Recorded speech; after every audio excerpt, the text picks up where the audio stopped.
जय महाराष्ट्र मित्रांनो. तर मित्रांनो, आज आपण पाहणार आहोत अहिल्यानगर जिल्हा परिषद निवडणुकीचा सर्वे.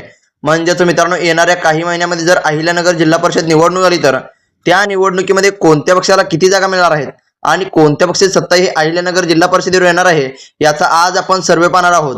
तर मित्रांनो, पहिल्यांदा तर आपण हे पाहूया की अहिल्यानगर जिल्हा परिषदेवर एकूण सदस्यांची संख्या किती आहे. तर मित्रांनो, अहिल्यानगर जिल्हा परिषदेवर एकूण सदस्यांची संख्या ही 73 आहे. तर अहिल्यानगर जिल्हा परिषदेवर जर 73 सदस्य असतील तर कोणत्याही पक्षाला किंवा कोणत्याही युतीला जर अहिल्यानगर जिल्हा परिषदेवर जर सत्ता मिळवायची असेल तर नेमके किती सदस्य लागणार आहेत ते आता आपण बघूया. कोणत्याही पक्षाला किंवा कोणत्याही युतीला जर अहिल्यानगर जिल्हा परिषदेवर जर सत्ता मिळवायची असेल तर 37 सदस्य निवडून येणं गरजेचं आहे. तरच मित्रांनो कोणत्याही पक्ष किंवा कोणत्याही युतीची अहिल्यानगर जिल्हा परिषदेवर सत्ता येणार आहे. तर मित्रांनो, आता आपण वेळ न लावता पहिल्यांदा हे पाहूया की गेल्या निवडणुकीमध्ये म्हणजेच मित्रांनो 2017 साली झालेल्या निवडणुकीमध्ये कोणत्या पक्षाला किती जागा मिळत होत्या आणि कोणत्या पक्षाची सत्ता ही गेल्या निवडणुकीमध्ये आली होती ते आता आपण थोडक्यात जाणून घेऊया. कारण मित्रांनो, गेल्या निवडणुकीमध्ये बराच बदल झाला होता. त्यामुळे मित्रांनो, गेल्या निवडणुकीमध्ये कोणत्या पक्षाला किती जागा मिळत होत्या आणि कोणत्या पक्षाची सत्ता ही गेल्या निवडणुकीमध्ये अहिल्यानगर जिल्हा परिषदेवर आली होती ते आता आपण बघूया.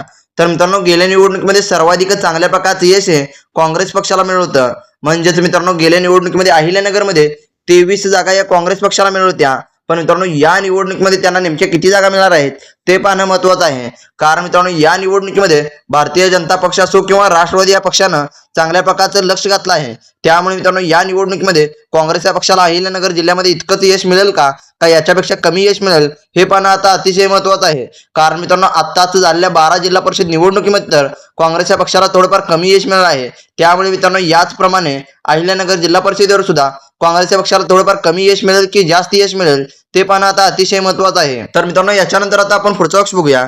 तर मित्रांनो, गेल्या निवडणुकीमध्ये 2 नंबरचा पक्ष होता तो म्हणजे राष्ट्रवादी पक्ष. तर मित्रांनो, गेल्या निवडणुकीमध्ये राष्ट्रवादी या पक्षाला सुद्धा चांगल्या प्रकारचं यश मिळालं होतं. म्हणजेच मित्रांनो, गेल्या निवडणुकीमध्ये राष्ट्रवादी या पक्षाला 18 जागा या अहिल्यानगर जिल्हा परिषदेवर मिळत होत्या. पण मित्रांनो, या निवडणुकीमध्ये त्यांच्या काही जागा वाढणार आहेत की कमी होणार आहेत ते पाहणं महत्वाचं आहे. कारण मित्रांनो, या निवडणुकीमध्ये बराच बदल झाला आहे. कारण मित्रांनो, राष्ट्रवादी या पक्षामध्ये आता 2 गट पडले आहेत. म्हणजेच मित्रांनो, अजित पवार यांचा एक गट आणि त्याचबरोबर मित्रांनो शरद पवार यांचा एक गट. त्यामुळे मित्रांनो, या निवडणुकीमध्ये कोणत्या राष्ट्रवादीला किती जागा मिळणार आहेत आणि कोणत्या राष्ट्रवादीला चांगल्या प्रकारचं यश मिळणार आहे ते पाहणं आता अतिशय महत्वाचं आहे. कारण मित्रांनो, या निवडणुकीमध्ये अजित पवार हे नसल्यामुळे याचा सुद्धा काही परिणाम होणार आहे का ते पाहणं महत्वाचं आहे. कारण मित्रांनो, गेल्या काही दिवसापूर्वी अजित पवार यांचं निधन झालं आहे. त्यामुळे मित्रांनो, या निवडणुकीमध्ये अजित पवार नसल्यामुळे राष्ट्रवादी या पक्षाला याचा काही परिणाम होणार आहे का ते आता आपण पुढे पाहूया. तर मित्रांनो, याच्यानंतर आता आपण पुढचा पक्ष बघूया. तर मित्रांनो, गेल्या निवडणुकीमध्ये 3 नंबरचा पक्ष होता तो म्हणजे भारतीय जनता पक्ष. तर मित्रांनो, गेल्या निवडणुकीमध्ये भारतीय जनता पक्षाला 14 जागा या अहिल्यानगर जिल्हा परिषदेवर मिळत होत्या. पण मित्रांनो, या निवडणुकीमध्ये नेमक्या किती जागा मिळणार आहेत ते पाहणं महत्वाचं आहे. कारण मित्रांनो, या निवडणुकीमध्ये विखे पाटील यांनी चांगल्या प्रकारचं लक्ष अहिल्यानगर जिल्हा परिषदेवर घातलं आहे. त्यामुळे मित्रांनो, त्यांच्या काही जागा वाढणार आहेत की कमी होणार आहेत ते पाहणं महत्वाचं आहे. कारण मित्रांनो, भारतीय जनता पक्षाची ताकद ही सर्वच महाराष्ट्रामध्ये या निवडणुकीमध्ये चांगल्या प्रकारची आहे. त्यामुळे मित्रांनो, या निवडणुकीमध्ये सुद्धा त्यांना चांगल्या प्रकारचं यश मिळणार आहे की नाही ते आता आपण पुढे पाहूया. तर मित्रांनो, याच्यानंतर आता आपण पुढचा पक्ष बघूया. तर मित्रांनो, गेल्या निवडणुकीमध्ये 4 नंबरचा पक्ष होता तो म्हणजे शिवसेना पक्ष. तर मित्रांनो, गेल्या निवडणुकीमध्ये शिवसेना पक्षाला सुद्धा 7 जागा या अहिल्यानगर जिल्हा परिषदेवर मिळत होत्या. म्हणजेच मित्रांनो, त्यांना सुद्धा गेल्या निवडणुकीमध्ये चांगल्या प्रकारचं यश मिळालं होतं. पण मित्रांनो, या निवडणुकीमध्ये याच्यापेक्षा काही जागा वाढणार आहेत की कमी होणार आहेत ते आता आपण पाहूया. कारण मित्रांनो, या निवडणुकीमध्ये शिवसेना पक्षामध्ये सुद्धा 2 गट झाले आहेत. म्हणजेच मित्रांनो, एकनाथ शिंदे यांचा एक गट आणि त्याचबरोबर उद्धव बाळासाहेब ठाकरे यांचा एक गट. त्यामुळे मित्रांनो, या निवडणुकीमध्ये शिवसेना पक्षाला काही परिणाम होणार आहेत का ते आता आपण पाहूया. तर मित्रांनो, याच्यानंतर आता आपण पुढचा पक्ष बघूया. तर मित्रांनो, पुढचा पक्ष आहे तो म्हणजे इतर आणि अपक्ष. तर मित्रांनो, गेल्या निवडणुकीमध्ये इतर आणि अपक्षांना 11 जागा या अहिल्यानगर जिल्हा परिषदेवर मिळत होत्या. पण मित्रांनो, त्यांच्या सुद्धा काही जागा वाढणार आहेत की कमी होणार आहेत ते आता आपण पुढे पाहूया. तर मित्रांनो, आता आपण वेळ न लावता लगेचच सर्वेला सुरुवात करूया. म्हणजेच मित्रांनो, येणाऱ्या काही महिन्यामध्ये जर अहिल्यानगर जिल्हा परिषद निवडणूक झाली तर त्या निवडणुकीमध्ये कोणत्या पक्षाला किती जागा मिळणार आहेत आणि कोणत्या पक्षाची सत्ता ही अहिल्यानगर जिल्हा परिषदेवर येणार आहे, म्हणजेच कोणत्या पक्षाचा अध्यक्ष अहिल्यानगर जिल्हा परिषदेवर बसणार आहे याचा आज आपण ग्राउंड रिपोर्ट पाहूया. तर मित्रांनो, या निवडणुकीमध्ये सर्वच पक्षांनी चांगल्या प्रकारचं लक्ष घातलं आहे. म्हणजेच मित्रांनो, या निवडणुकीमध्ये भारतीय जनता पक्ष असो किंवा अजित पवार यांची राष्ट्रवादी आणि त्याचबरोबर एकनाथ शिंदे यांची शिवसेना आणि त्याचबरोबर शरद पवार यांची राष्ट्रवादी असो किंवा काँग्रेस पक्ष या सर्वच पक्षांनी चांगल्या प्रकारचं लक्ष अहिल्यानगर जिल्हा परिषदेवर घातलं आहे. त्यामुळे मित्रांनो, अहिल्यानगर जिल्हा परिषदेची निवडणूक ही अतिशय अतितटीची होणार आहे. त्यामुळे मित्रांनो, या निवडणुकीमध्ये कोणत्या पक्षाला किती जागा मिळणार आहेत आणि कोणत्या पक्षाची सत्ता ही अहिल्यानगर झेडपीवर येणार आहे ते आता आपण पाहूया. तर मित्रांनो, पहिला पक्ष आहे तो म्हणजे इतर आणि अपक्ष. तर मित्रांनो, या निवडणुकीमध्ये इतर आणि अपक्षांना 8 ते 10 जागा मिळताना आपल्याला पाहायला मिळत आहे. म्हणजेच मित्रांनो, त्यांना गेल्या निवडणुकीपेक्षा 1 ते 2 जागा कमी होताना आपल्याला पाहायला मिळत आहे. तर मित्रांनो, याच्यानंतर आता आपण पुढचा पक्ष बघूया. तर मित्रांनो, 2 नंबरचा पक्ष आहे तो म्हणजे शिवसेना एकनाथ शिंदे यांचा पक्ष. तर मित्रांनो, एकनाथ शिंदे यांच्या पक्षाला अहिल्यानगर जिल्हा परिषदेच्या निवडणुकीमध्ये नेमक्या किती जागा मिळणार आहेत ते आता आपण पाहूया. तर मित्रांनो, येणाऱ्या काही महिन्यामध्ये जर अहिल्यानगर जिल्हा परिषदेची निवडणूक झाली तर त्या निवडणुकीमध्ये एकनाथ शिंदे यांच्या पक्षाला 3 जागा मिळताना आपल्याला पाहायला मिळत आहे. म्हणजे मित्रांनो, या निवडणुकीमध्ये अहिल्यानगर जिल्हा परिषदेच्या निवडणुकीमध्ये शिवसेना एकनाथ शिंदे यांच्या पक्षाला अपयश मिळताना आपल्याला पाहायला मिळत आहे.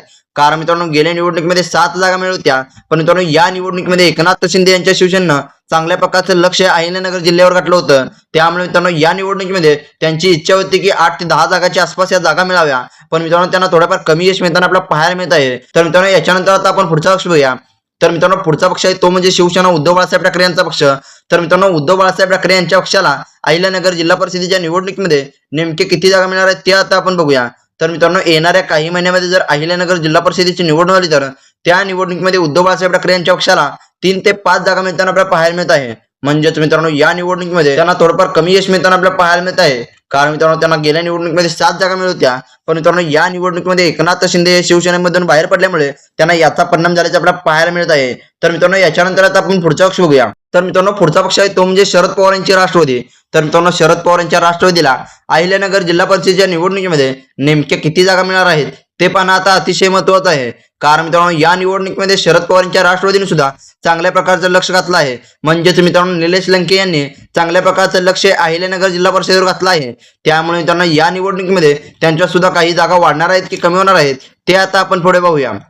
तर मित्रांनो, येणाऱ्या काही महिन्यामध्ये जर अहिल्यानगर जिल्हा परिषदेची निवडणूक झाली तर त्या निवडणुकीमध्ये शरद पवार यांच्या राष्ट्रवादीला 5 ते 7 जागा मिळताना आपल्याला पाहायला मिळत आहे. म्हणजेच मित्रांनो, या निवडणुकीमध्ये शरद पवार यांच्या राष्ट्रवादीला अपयश मिळताना आपल्याला पाहायला मिळत आहे. कारण मित्रांनो, त्यांना गेल्या निवडणुकीमध्ये 18 जागा या अहिल्यानगर जिल्हा परिषदेवर मिळत होत्या. त्यामुळे मित्रांनो, या निवडणुकीमध्ये 5 ते 7 जागा म्हणजे त्यांना या निवडणुकीमध्ये अपयशाचे मिळताना आपल्याला पाहायला मिळत आहे.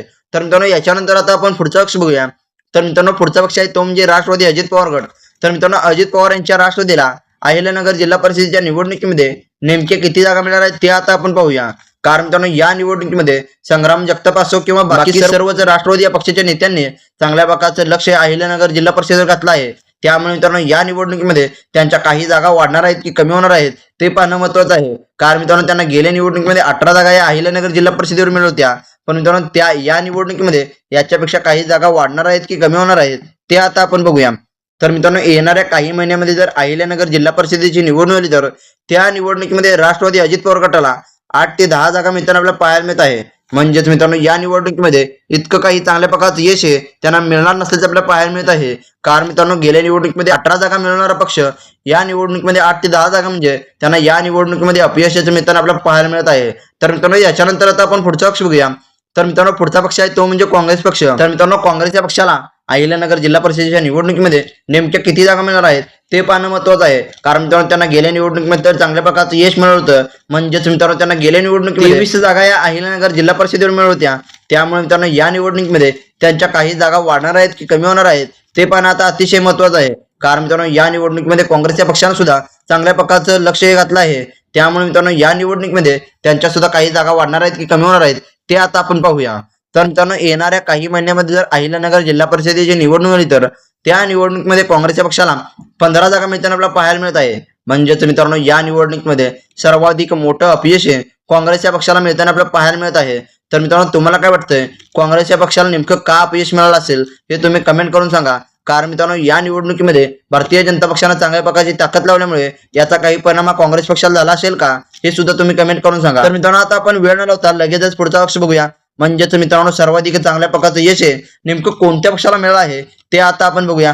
तर मित्रांनो, सर्वाधिक मोठं यश भारतीय जनता पक्षाला मिळालं आहे. म्हणजेच मित्रांनो, भारतीय जनता पक्षाला अहिल्यानगर जिल्हा परिषदेच्या निवडणुकीमध्ये 20 ते 30 जागा मिळताना आपल्याला पाहायला मिळत आहे. म्हणजेच मित्रांनो, या निवडणुकीमध्ये सर्वाधिक मोठं यश हे भारतीय जनता पक्षाला मिळताना आपल्याला पाहायला मिळत आहे. कारण मित्रांनो गेल्या निवडणुकीमध्ये 14 जागा मिळणारा पक्ष या निवडणुकीमध्ये डायरेक्ट 20 ते 30 जागा म्हणजे सर्वात मोठं यश हे अहिल्यानगर जिल्हा परिषदेवर मिळणार असं आपल्याला पाहायला मिळत आहे. आणि या निवडणुकीमध्ये अहिल्यानगर जिल्हा परिषदेच्या निवडणुकीमध्ये भारतीय जनता पक्ष असो किंवा राष्ट्रवादी अजित पवार गट हे दोन्ही मिळून सत्ता आणणार असं आपल्याला पाहायला मिळत आहे. तर मित्रांनो तुम्हाला काय वाटतंय, खरंच भारतीय जनता पक्षाला असो किंवा राष्ट्रवादी अजित पवार गटाला इतकं चांगल्या प्रकारचं यश मिळेल का? आणि त्याचबरोबर मित्रांनो बाकी सर्वच पक्षांना इतकं कमी यश हे अहिल्यानगर जिल्हा परिषदेवर मिळेल का? हे तुम्ही कमेंट करून सांगा. आणि मित्रांनो तुम्हाला जर आपला व्हिडिओ आवडला असेल तर व्हिडिओला लाईक करून चॅनलला सबस्क्राईब करायला विसरू नका. कारण मित्रांनो अशाच प्रकारचे नवनवीन व्हिडिओ आपल्या चॅनलवर येत असतात. त्यामुळे मित्रांनो आपल्या चॅनलला सबस्क्राईब करायला विसरू नका. धन्यवाद मित्रांनो. जय हिंद, जय महाराष्ट्र.